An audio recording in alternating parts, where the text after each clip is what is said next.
child.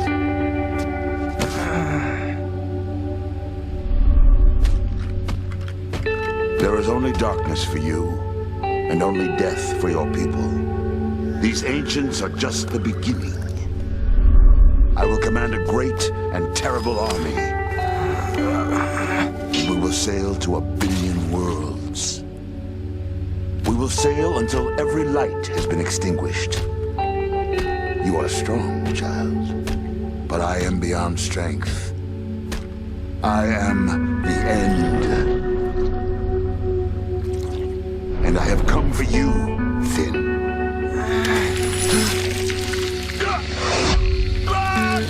No power in the verse can stop me. What's going on, guys? My name is Eldeniro, and welcome to episode 114 of the Midnight Hour. I may sound a little bit under the weather today.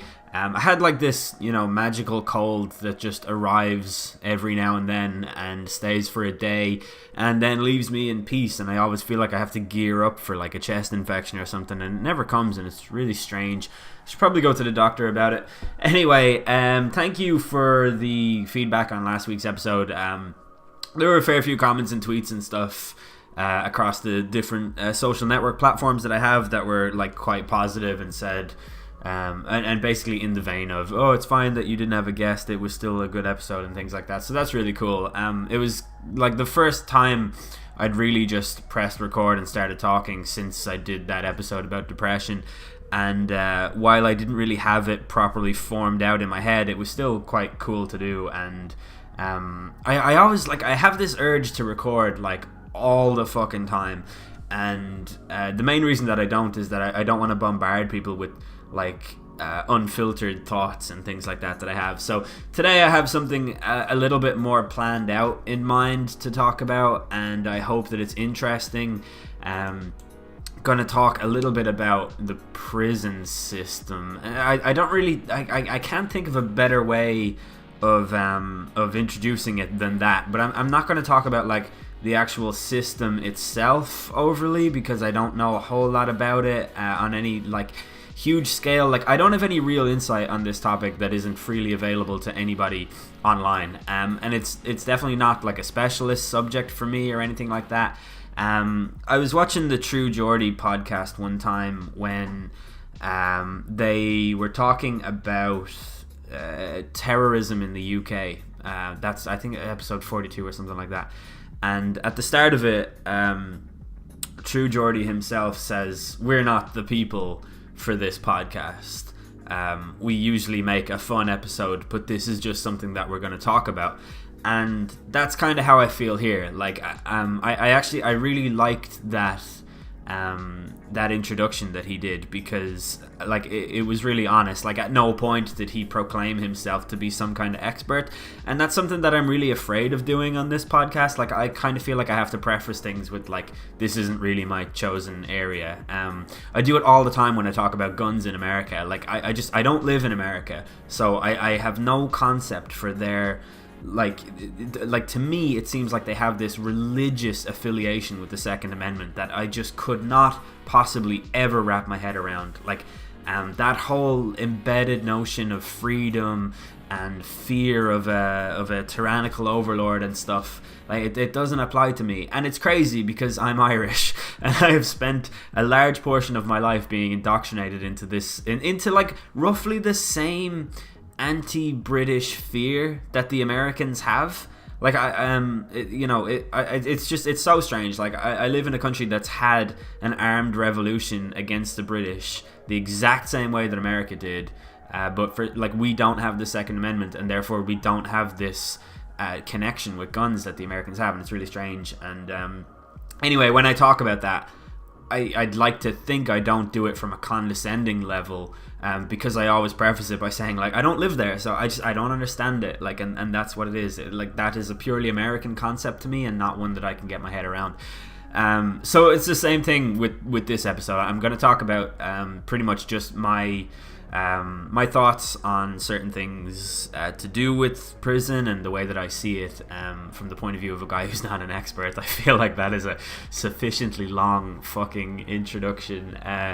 So anyway, if you guys want to talk to me about this, if you guys have any insight, it would be pretty cool if you posted it, like, you know, post a comment, post on the subreddit, which has been very inactive of late. Also, I sell merch, and I get the odd notification every now and then, like, that someone has bought some merch, and that's really cool. I am going to try and do kind of a sale promotion on my merch, so if you click the link in the description, if there's not some kind of special link that gives you a certain percentage off, fine, whatever, maybe you can still buy stuff. But if there is a special link in the description, it's like society6.com/Eldeniro, and maybe I'll have some kind of code that you can enter at checkout so that you can buy stuff. It is like really high quality stuff. And it's like, you know, don't buy it if you don't want it. It's not a way to support me or anything. I get very little revenue from it. I just think it's really cool that people want to, like, represent, you know, the midnight hour in that kind of way, and that's pretty cool for me. Like, I buy merch from I've bought merch from podcasts that I've listened to before, and it's, you know, there's this really rare moment where you're wearing a t-shirt and someone recognizes it, and, like, you're in a pub and there's like a conversation point there with a stranger, and it's just I have this t-shirt that's it's the promotional poster for the theater musical The Nightman Cometh from It's Always Sunny in Philadelphia. It's like a bootleg t-shirt. But sometimes I'll wear that on a night out, and just the odd conversation strikes up, and it's a lot of fun. Now, saying that will never happen with the midnight hour, because there are so few listeners and the world is such a large place. They're all scattered all over the world, but you never know. One time I was actually sitting next to a guy on my bus home, and he was listening to the midnight hour, and I didn't say anything. But also, I'd say proportionally there are probably more listeners in my town to the midnight hour than, like, in any other town, because this is where I'm from, and a lot of people would know me from my associations with, you know, people and things like that. So anyway, as I said, this subject is not a specialist area for me. If I get things wrong, you know, call me out on it, give me your insights, be polite too. Ideally, I'd actually like to have an expert on the prison system come on my show and discuss it. That would be the thing to do, but I haven't really been able to secure anybody, and it's Friday now as I record this, and I really want there to be a podcast today.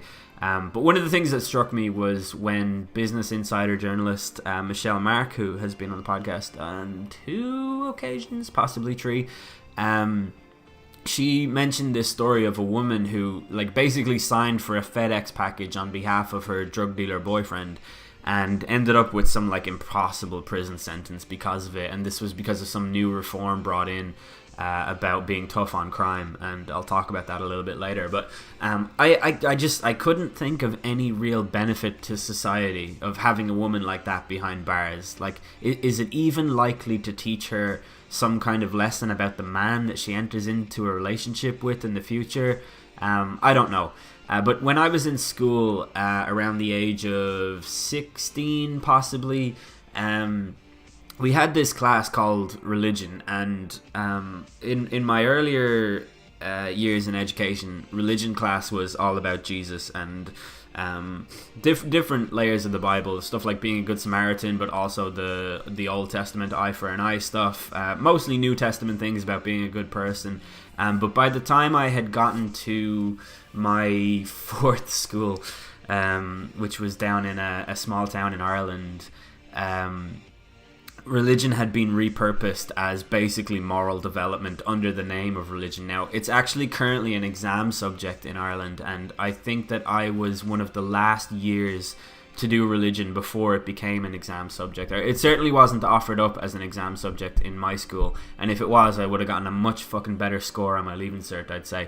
But anyway, this teacher of this class, like, he really did not care about anything in the world. He was very clearly fed up with his life. He had a voice that almost said, "Lads, I hate my life." Yet this class somehow played a very large part in shaping my moral code. At the time of me being in this class, I was a huge supporter of the death penalty. I thought it was a perfectly fitting end for somebody who chooses to inflict such suffering on a person, and like a crime against society and things like that. I was a much different person back then. Like, I don't think that you guys would actually believe me if I said some of the things that I believed in at the time. But thankfully I moved on. But this class played a huge part in showing me that light, and it's strange to me because when I think of it now, like, just the teacher was just so utterly disinterested. But we learned about this man called Robert Alton Harris, who was a real lowlife, and he spent his childhood in and out of juvenile detention centres and basically seemed destined for a life of exponentially despicable crimes. When this guy was 13 years old, he was convicted for like Grand Theft Auto. He stole a couple of cars or something like that. At age 16, he was convicted for the same thing yet again. When he was 20, he was married, and at 21, he had a son. But when he was 22, he was convicted of involuntary manslaughter because he beat a man to death. And the reason why it was involuntary manslaughter and not a murder charge was because the judge ruled it to be an act of self-defense. The argument from Robert Alton Harris was that he was protecting the man's wife, and that this was an honest attempt to defend a woman from a violent man. But this actually got overturned, and it was eventually ruled as murder. I don't know when down the line it happened, but that's what happened. So when Robert Alton Harris was 25 years old, he decided to rob a bank with his brother Daniel. I think he had 8 or 9 siblings. It was a huge family. I think there might have been 9 kids in total. So he would have had 8 siblings, and his brother Daniel was only 18 at the time. And they were looking for a car to steal to do this bank job, and just something that they could use for the robbery itself and then burn it afterwards. So like a stolen vehicle. That's a really common thing that criminals still do. So on the day of the robbery, they saw these 2 16-year-old boys eating burgers in their car in the car park of a supermarket. And the boy who owned the car, his name was John Majewski, and he had just gotten his driver's license, like literally that day. And to celebrate, he was going to go fishing with his friend. This was the 60s, I think. So Robert Alton Harris got in the car and pointed the gun at the 2 boys and was like, we're going to drive to a nearby lake, and what's going to happen is I'm going to use this car for a bank robbery, but nobody is going to get hurt, so like, don't worry. But eventually, when they got to the lake, he shot both of the teenagers, killed them both, and then he ate their burgers. Which just, the whole eating of the burgers part just really nails down the lack of empathy that this guy had. And it seems like it's such a heinous thing to do anyway, right? This guy has just murdered 2 teenagers, but to then just eat the food they were eating, like, it makes it so personal and so dark. But anyway, him and his brother Daniel robbed the bank that same day, and literally an hour later they both got arrested. And in a weird twist of fate, it turned out that the other boy, the guy who didn't own the car, his name was Michael Baker, the other 16-year-old, he was actually the son of the police officer who arrested Robert Alton Harris. And neither of them actually knew about that coincidence until later on, but that's a really weird type of thing. And again, it just adds another layer of personal impact to this crime. Like, this is just so brutal. And Robert Alton Harris got sentenced to death by poisonous gas in San Quentin prison. And his last words were, "You can be the king or a street sweeper, but everybody dances with the Grim Reaper." And he got executed in 1992. I think he was 37 or 38 when he got killed. So on face value so far, there's not really a whole lot wrong with this decision from the state. Like, this guy was a fucking scumbag, and his crimes were so heinous and so just personal, like such a dark layer of brutality to them, that you really can't blame the state for this decision. But when I look at his backstory, I actually find it really difficult to hold him morally responsible for these crimes. Robert Alton Harris was born 2 months premature because his father kicked his mother repeatedly in the abdomen while she was pregnant. Both of his parents were alcoholics, and Robert himself was actually a sufferer of fetal alcohol syndrome, meaning that his mother's alcoholism didn't stop while she was pregnant. Robert's father was paranoid that his wife had been cheating on him and that Robert wasn't actually his own son, that he was an illegitimate bastard child, which made Robert a target of abuse from his father from a very young age. And Robert's father also got jailed on 2 separate occasions for sexually abusing Robert's sisters, which were those are the man's daughters. When Robert Alton Harris went to juvenile hall at the age of 13, he was repeatedly raped and sexually assaulted. And when he got out of juvie at the age of 14, his mother abandoned him and he was literally left to fend for himself at the age of 14. Like, this guy never had a chance to develop any kind of moral code, and he was never taught any ethical responsibility. Like, the entire framing of this guy's life was in a context of something that, like, you'd find in a jungle amongst animals, where violence is the dominant currency, and anything that isn't, like, tough enough is just there to be preyed upon. Like, this is such a primitive and violent existence that this guy had in his formative years. Like, who knows what would have happened if he had spent his time in juvenile halls being rehabilitated and taught, like, moral teachings and ethics building and civic responsibility and education. Like, you would imagine it would be a much different story. And obviously there's no way to know for sure, and, like, some people are just damaged.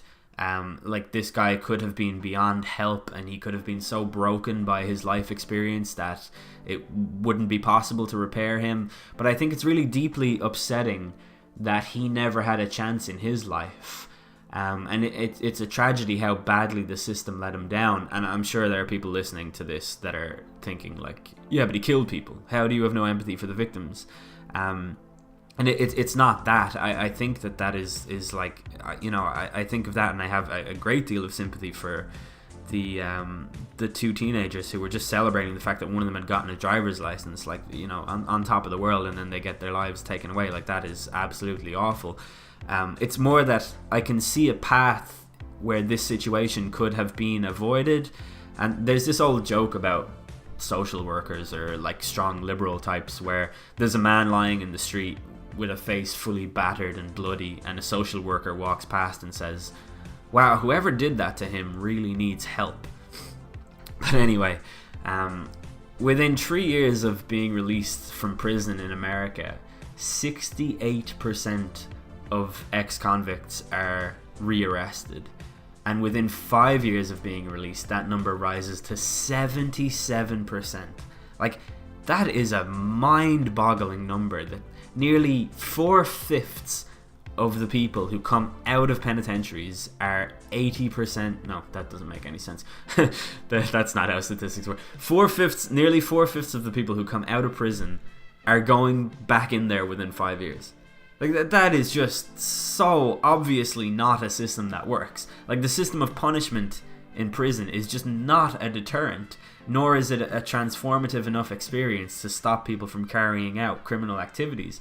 And there's obviously a litany of social and environmental and economic factors that contribute to this curious statistic.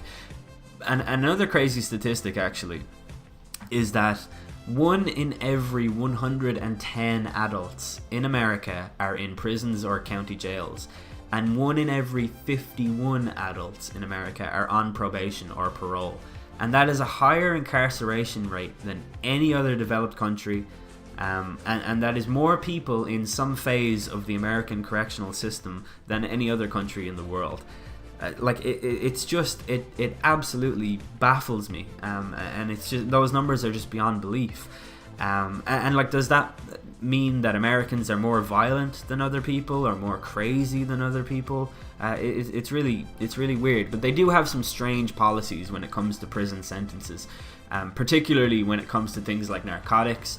I think one of the main failings of the system is to view addiction as a criminal offense rather than an issue for a hospital. a health issue, maybe even bordering on like mental illness issue, but certainly not some kind of moral failing that lets the state down to the degree that you have to spend years behind bars. There's a story about this guy called Bernard Noble, or maybe it's Bernard because it's America.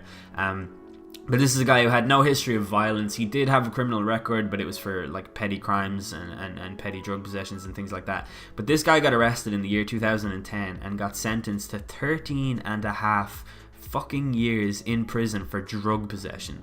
And that's a really long time, right? 13 and a half years for drug possession. So you got to be thinking that this guy was holding like $400 million worth of cocaine in his garage or something like that. But no, the drugs that this guy was caught in possession of was 2 joints. This guy was carrying 2 joints worth of weed.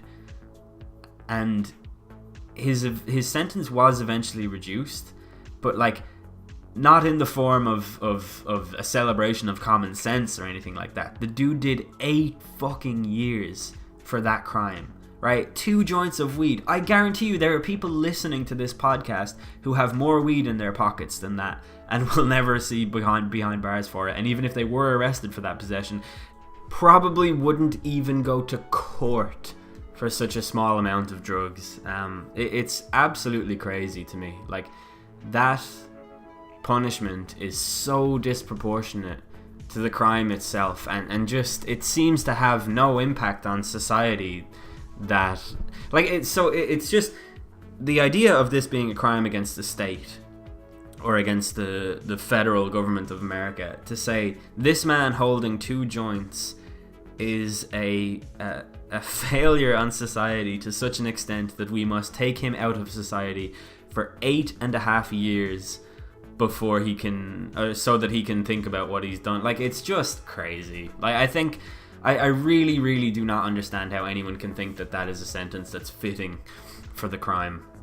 And we also know that American prisons are often really violent, and they're places where inmates are forced to join gangs, which are often segregated by race. Like, if you're a white guy who goes to prison, you in a lot of prisons you have to join a white power movement. You have to team up with neo-Nazi skinheads in order to survive. Like, you can't be a guy by yourself in prison.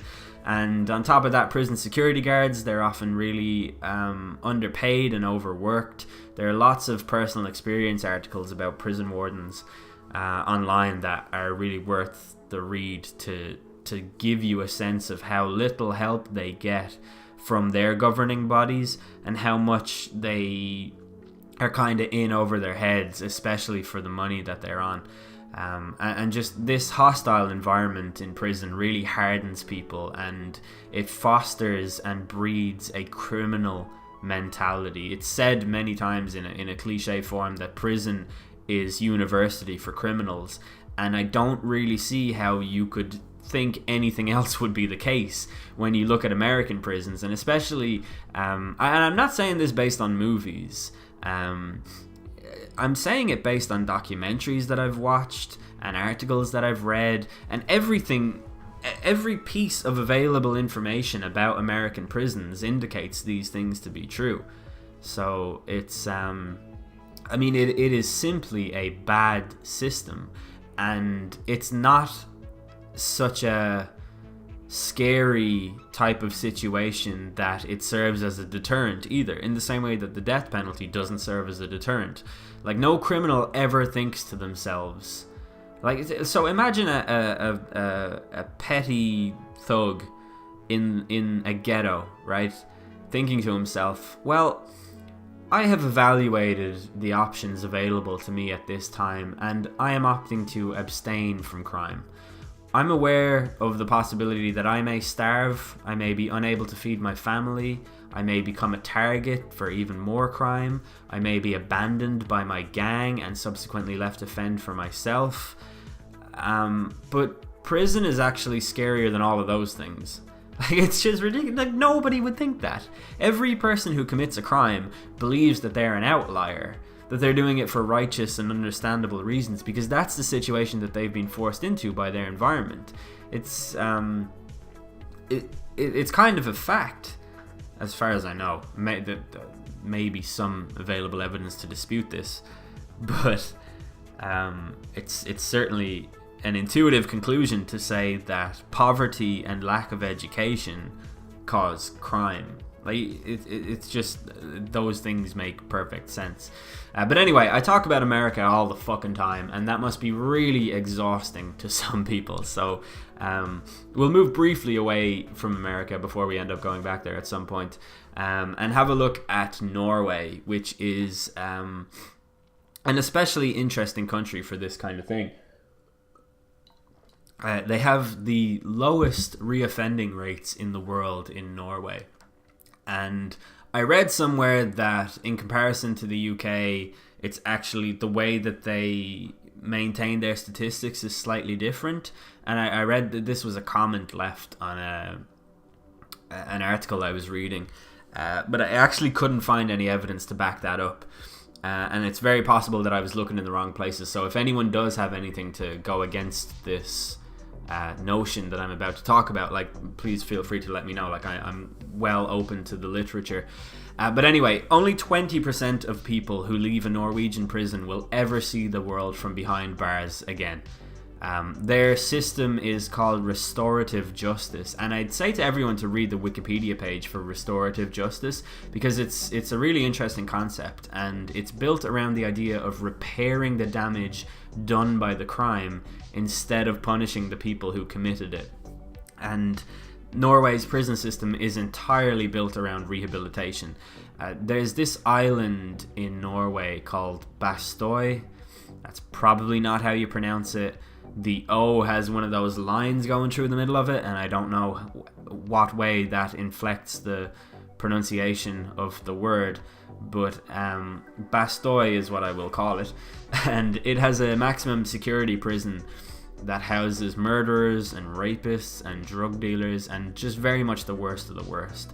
But it's not an Alcatraz setting on this island. It's not a giant wall surrounded by spotlights or anything like that. It's not a barbed wire fortress with manned gun towers and barking German shepherds. It's partially farmland, it's partially a forest area, and it's entirely peaceful. It's been there for 35 years, and it aims to embed these values of responsibility and accountability in its inmates. And when ex-cons leave this prison, there is only a 16% chance that they'll ever commit another crime.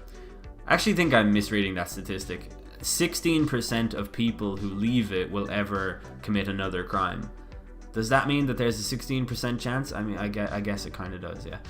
But that's an insanely low statistic, especially when you consider that this is a maximum security prison, and that the people who are there for things like murder and rape, right? It's very hard to reform people the more serious the crime gets. So for them to have such a low rate of reoffending is really, really, really good. I couldn't think of a better word. The inmates in this prison, they're really friendly with the guards. They farm for crops, they chop wood, they play poker, and they even have a recording studio. Their lives revolve around working and cooking and education. They interweave all of these activities with the guards too. So they're kind of not left to fend for themselves in the way that American prisons would, where they join gangs and things like that. They're sort of being coached back into society by interacting with people who get to leave the island and things like that. So it's pretty interesting. But the main punishment here is their loss of liberty, and their main focus is rehabilitation. And the governor of this prison is actually a clinical psychologist, which is a really cool idea, because this guy is going to be aware of human behavior, and he's going to know how behavior can change in groups, and how criminals can be manipulative, and lots of things of that nature. The main thing that really interests me about this prison is that they don't view crimes as a moral failing on the part of the criminal. And this is a quote from Arne Wilson. He's the governor of this prison. He's the clinical psychologist. And he says, "In closed prisons, we keep them locked up for some years. and then let them back out, not having had any real responsibility for working or cooking. Is that a direct... In closed prisons, we keep them locked up for some years and then let them back out, not having had any real responsibility for working or cooking. That doesn't make sense to me as a sentence. In the law, being sent to prison is nothing to do with putting you in a terrible prison to make you suffer. The punishment is that you lose your freedom. If we treat people like animals when they are in prison, they are likely to behave like animals. Here we pay attention to you as human beings. And I think that that's a really interesting thing to read, because I feel like, to go back to my favorite place, America, being so heavily influenced by Christianity, must play a part in their criminal system. I just assume it's part of that context. Christians believe that people are born with sins, like they literally believe in this concept of original sin.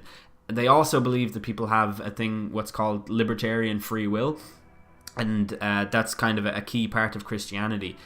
And libertarian free will has nothing to do with libertarianism, the political ideology. Libertarian free will is this idea that people have complete agency over all of their thoughts.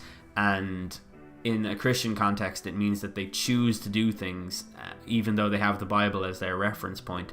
So in that guise, anybody who commits a crime must have done so knowing full well that God is watching. And that is a huge failing. And I think that moral responsibility aspect is directly lifted from the Christian framework. I don't know the full history of Norway as like what the country's leading religion is or anything like that, but I get the feeling that this strongly liberal system of prison management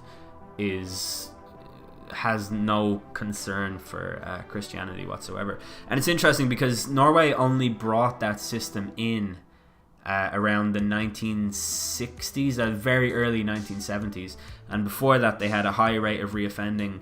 They had a higher rate of crime in the actual country itself, and they attempted to reform it, and I think they reformed it based on Sweden's prison system. I'm kind of just going by memory here for a lot of this. I don't have it in front of me.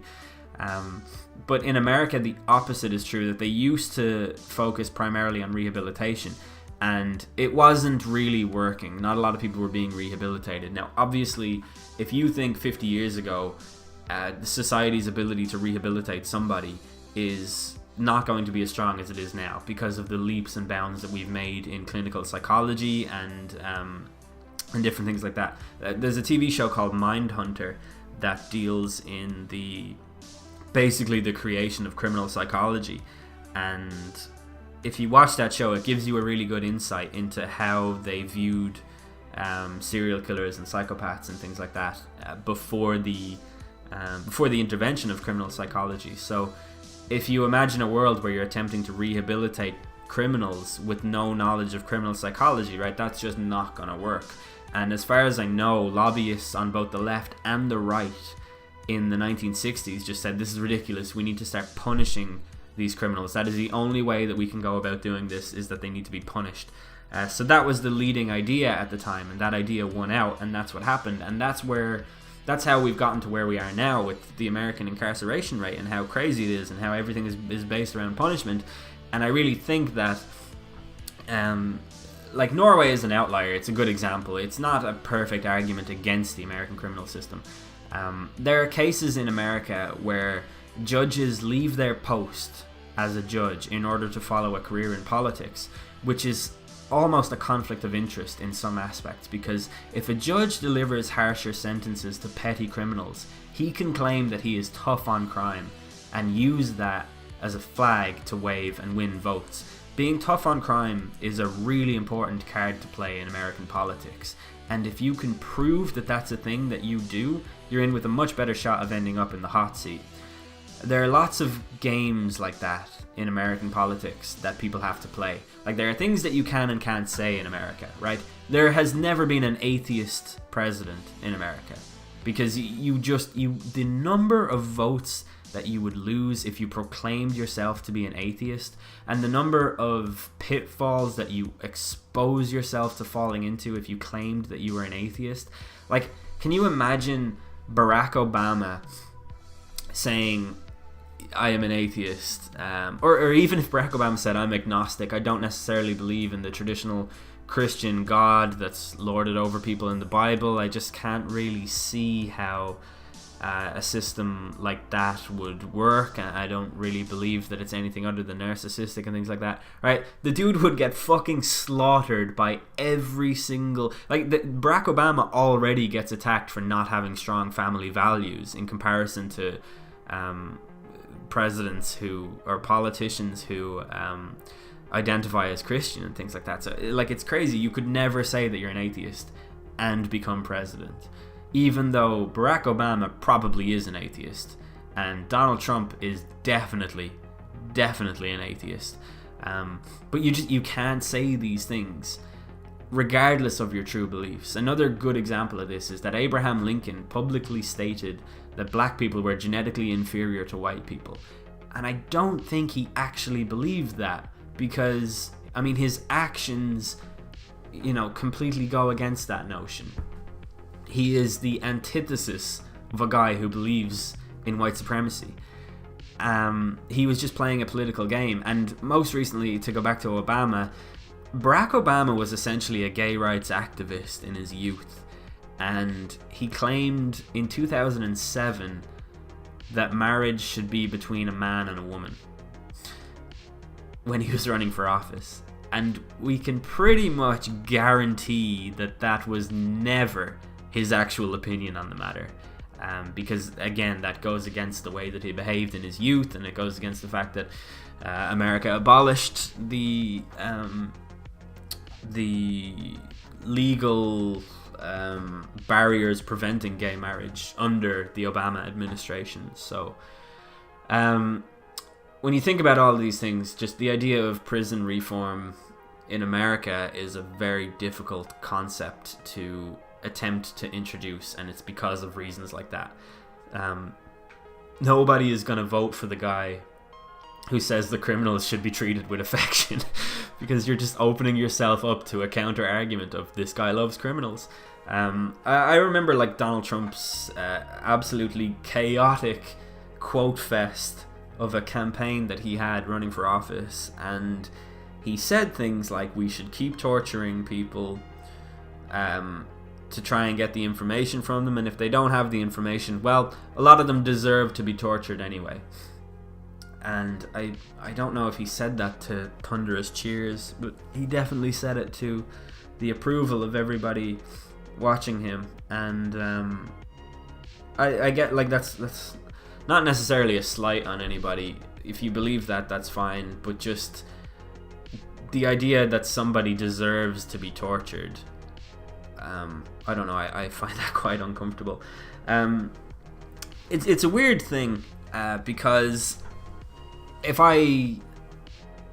you say you should be rehabilitated instead of punished, people just get very angry at this concept.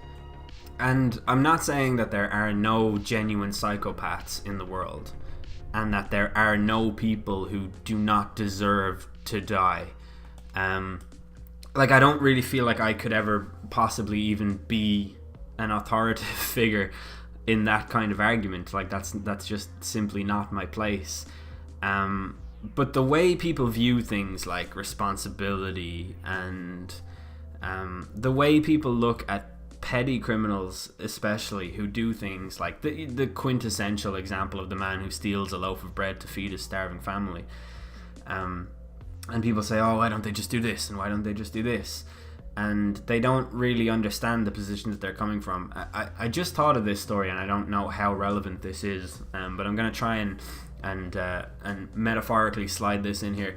When I was a few years ago, my girlfriend was learning how to drive, and she could only drive when she had an experienced driver in the car. She was going through that phase of L plates on the car for a learner driver, and we were driving through Dublin City on the Quays, and that can be really stressful for new drivers, because it's this area, this was on a Sunday, lots of traffic in town, and there's lots of traffic lights set up, and there's also this a tram that runs through the city, and it can be just confusing and stressful. and she dropped me off. I was going to get a bus back to where I live, and she dropped me off on the quays, so I hopped out of the car, and as she was driving away, she stalled, right? And this guy behind her just beep, and it's like, I got so fucking angry at this guy. I was on the footpath walking away as it happened, and then she took off, and then the car drove. And I swear to God, if this guy's car did not move, I was gonna go over there and take the keys out of his ignition and throw them into the River Liffey. I could not believe the fucking ignorance of this guy, that he beeped at a learner driver for stalling, right? I cannot get over this notion, right, that this man is a fully capable driver who has no L plates on his car, and he sees a car with L plates on it, and he thinks to himself, I want to live in a world where everybody is as capable a driver as me, and yet I am going to beep a learner driver in the early stages of their driving career for not being able to do this one thing. Like, it's such a fucking ridiculous idea to do that. Like, that makes no sense whatsoever. I want to live in a world where everyone is as good as me, but I'm going to get angry at them when they haven't even had the time to develop that kind of skill. It's fucking ludicrous. I feel like everyone has I feel like when it comes to personal responsibility and crime and the idea of punishment over rehabilitation, people have that exact notion. It's like, there's a famous quote that's like, you judge everybody else by their actions, but you judge yourself by your thoughts. And that's pretty much the case with people who favor punishment over rehabilitation. And like, I understand that murder and rape and these kinds of crimes are so horrible, and that nobody is comfortable with the idea of a person who's murdered their family member being granted access to a recording studio or playing poker with prison guards and things like that. And I don't really have a fully fleshed out argument against that. The only thing I will say is that when some crime like that happens, say somebody murders someone, and a politician or a lobbyist will step up and say, I believe that this man could be rehabilitated and coached back into society. And then people turn around and say, what if it was your wife that he killed? Right? This idea of introducing like a personal layer to the argument is counterproductive. Like that is the antithesis of what a society is about. A society means that it's about everyone. It's not unique to the individual. I wouldn't begrudge an individual, crying out for a harsh sentence on somebody, or crying out for some form of punishment like that. I don't really believe in the concept of revenge all that much. Like, there are towns in the northern regions of Canada where bear attacks are so rampant that citizens and residents leave their cars unlocked, so that in the event of anyone being attacked by a bear, they can run, open the nearest car door and get in and hopefully be safe, right? If somebody gets killed by a bear in one of those towns, nobody is going to blame the bear. And no one's going to hold the bear morally responsible for doing the thing that it has been genetically programmed to do. But in a society where people like Robert Alton Harris exist, right? Like, this guy has pretty much been genetically programmed to be a violent person and to behave like a violent person. And there are all sorts of cognitive biases that people have that they have to overcome in their daily life. And there are lots of I think a lot of men have a natural, well, probably women too, right? I'm just going to speak from my own personal experience here. There's a concept called mansplaining, right?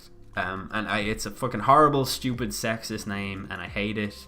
And it's the type of thing that when I see a man explain something to a woman and the woman is like, oh, you mansplained it, like, that annoys me. But I also have this urge in me to explain things to women that I don't have the same way with men. And it's really weird, and I fight it all the time, and I don't do it. I'm not a mansplainer. But, like, if a woman doesn't understand something, if a woman even acts as if she might be confused about some element of something, like, I get this urge to go straight in there and be like, listen, this is how it works. Like, I remember when I was working in a bank, I was working in anti-money laundering in a bank, and there was this girl in there who was incredibly politically opinionated, and she was saying, like, Donald Trump is 100% gonna win. He said he's hitting all of these notes that people want to hear.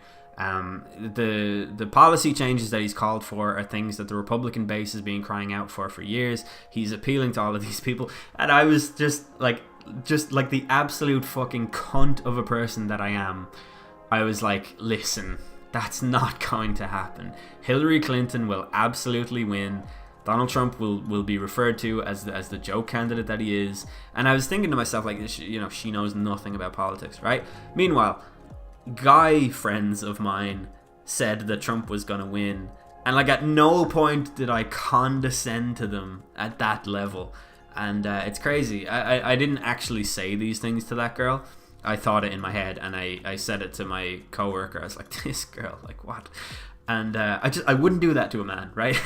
And that's I hate that about myself. I hate that thing, but there's some there's some truth to that, right? I'll use the Jordan Peterson concept. There is some truth to the idea that men condescendingly explain things to women, because I've done it myself, and I've fought the urge to do it, right? So I know about this bias, and fighting that bias is part of what makes me become a better person. I think similarly people have racial biases. Like, they've studied in babies, like, white babies are far more likely to interact with other white babies because they're evolutionarily programmed to follow their own tribe and things like that. Like, there are racial biases within people that exist, and being a good person is overcoming those biases. So like, there are lots of things that we're predisposed to that we don't fully understand, that we have to fight, and that society coaches us to fight.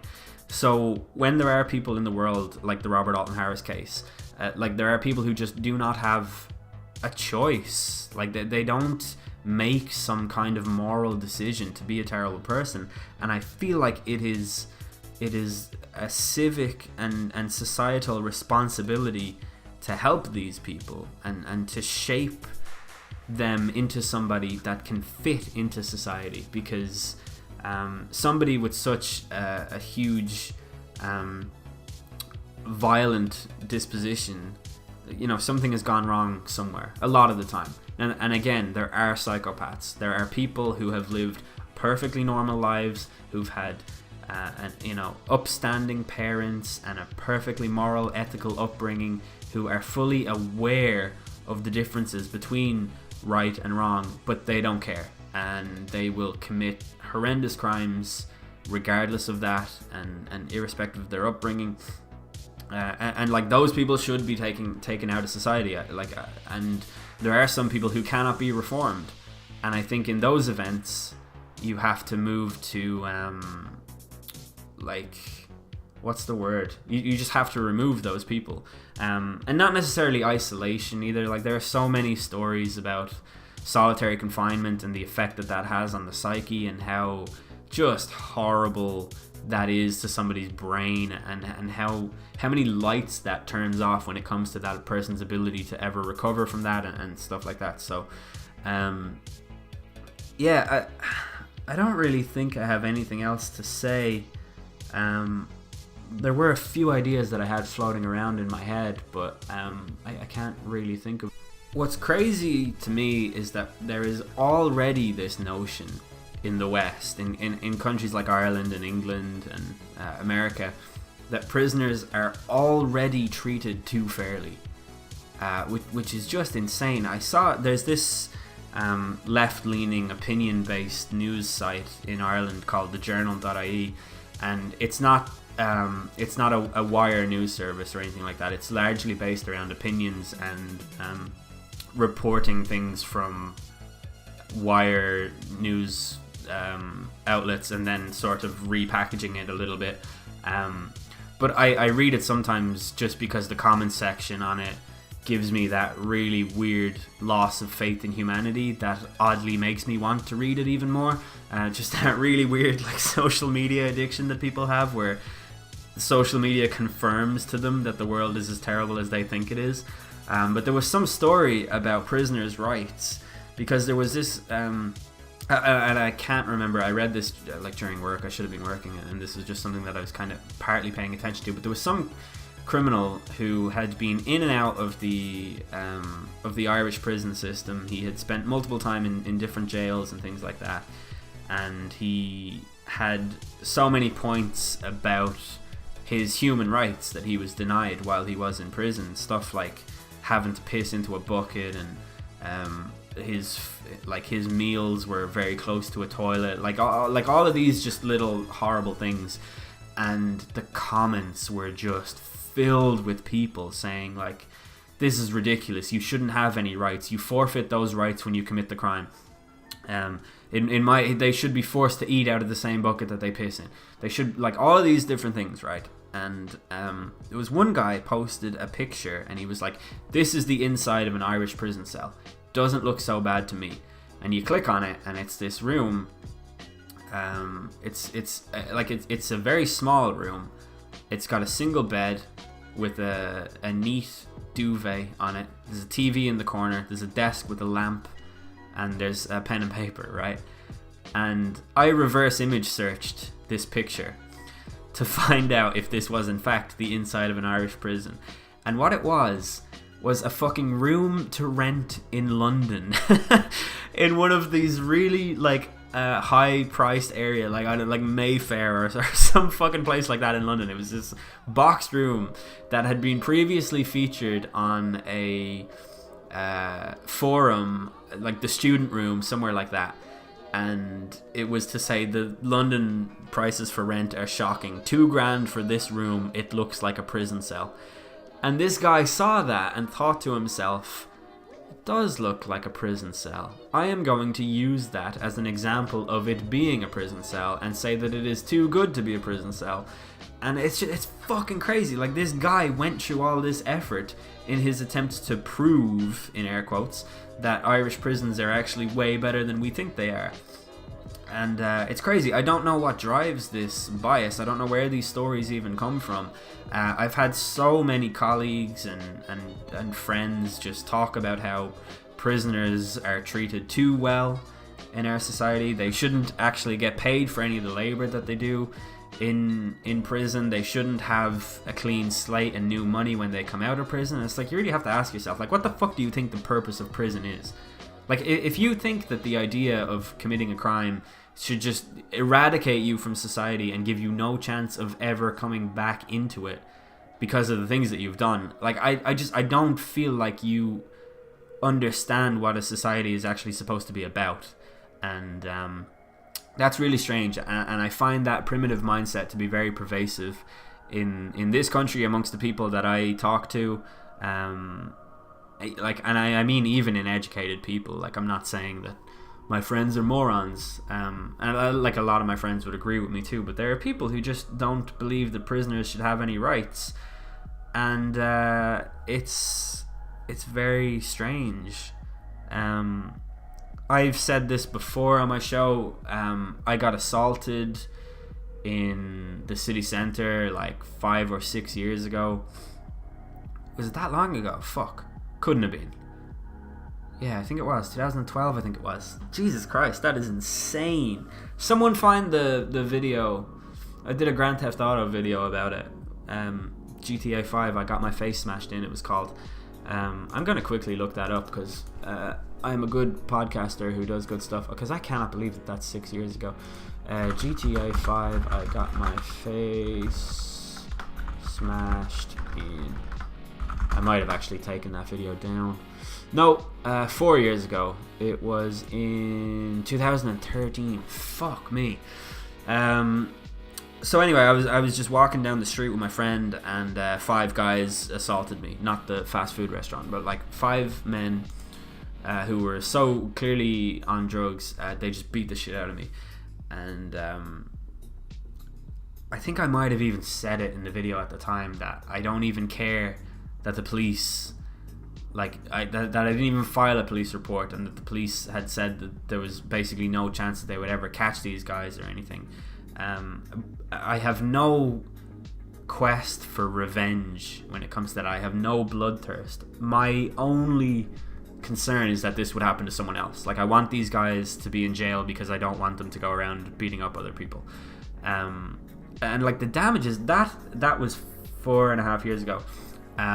That still affects me to this day, and not in any like social anxiety sense, but from getting my nose broken, I have what's called a deviated septum, and I've spoken about this before, but I can only basically breathe through one nostril, and I'm gonna have to get surgery for that, which is gonna cost me like the guts of $6,500 or something like that. So that incident has caused me nothing but pain. Like, there's not a single positive outcome from it. I didn't get to file a police report. I got no government aid, no money from the state. There's no lawsuit. There is no accountability or responsibility, and there is no compensation for the victim. And if anything, it's like, it has cost me basically $7,000 to get the shit beaten out of me by 5 people, and like that's ridiculous. But I still think, you know, for me to go and try and seek revenge for that would just be ridiculous. And it's really funny. My cousin Dara, who has been on this podcast before, messaged me like the week after, and he was like, I'm coming up to Dublin with my baseball bat. Tell me who these guys are. I was like, I don't fucking know who these guys are. But even if I did, I definitely wouldn't tell you if that was your intention. Plus, that would fuck him up anyway. He's a very strong guy, but like, there's 5 of them and 1 of him, so let's be real. But yeah, that's I think that's it for this episode. I hope I have given you some kind of insights into the way that I think, and maybe I've gotten lots of comments recently. Not recently, I'll say over the last 6 months, people have been very open with me in the direct messaging systems on both Instagram and Twitter, and I've gotten some really, really lovely messages from listeners about the Midnight Hour and how much the podcast has done for them. And I've had so many people tell me stuff like, in the earlier episodes, I really helped people shape their ideas and you know, open up their worldview a little bit more and things like that. And like, to be honest, I don't really think, as I said at the start of this episode, I'm not actually the man for that, but like, I'm so happy that people are saying that about me, because that's such an absolutely awesome compliment to get. But it's reading those comments, I got one especially like very recently, just before last week's episode, that made me want to do more stuff like that, because I'm kind of sick of turning on this podcast and ranting about Donald Trump and you know, stuff like that.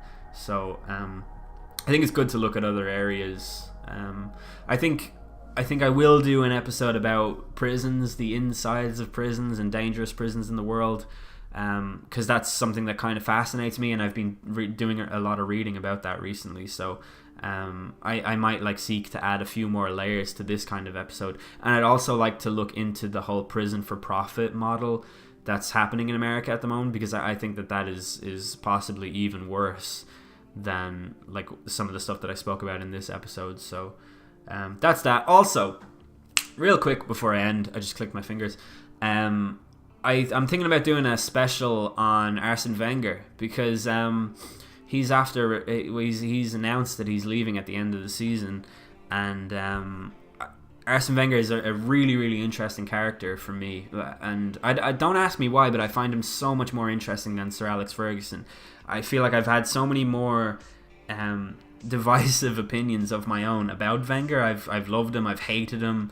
I couldn't stand him. I've had sympathy for him, and I think he's like just an incredible long-standing figure in football, and just someone who I watch with such intrigue and confusing and confusion and like various other things. He's really cool. So if there is anybody out there who wants to contribute to that episode in some way, Arsenal fan or no Arsenal fan, let me know, because I think I could make a really cool kind of Arsene Wenger special to release within the next few weeks, hopefully before he retires. But I'll be reaching out to a few Arsenal fans that I know to try and do that, because it's something that I have so much interest in the Arsenal fan base and their really strange relationship with Arsene Wenger, and I think that the narrative is going to change even as soon as he retires.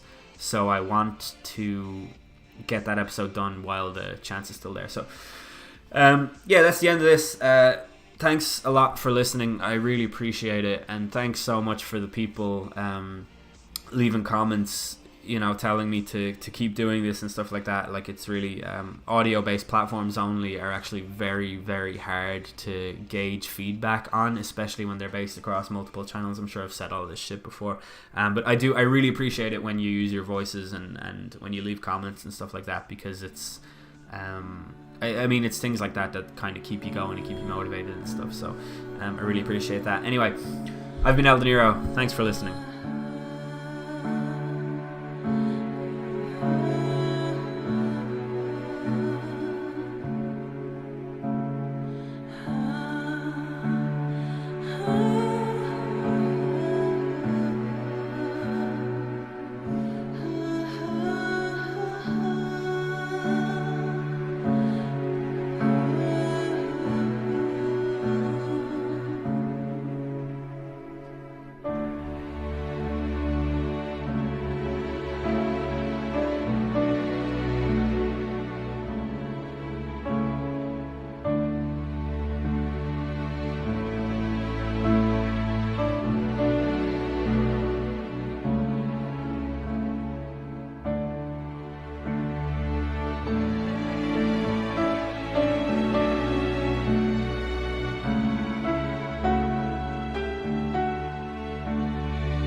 to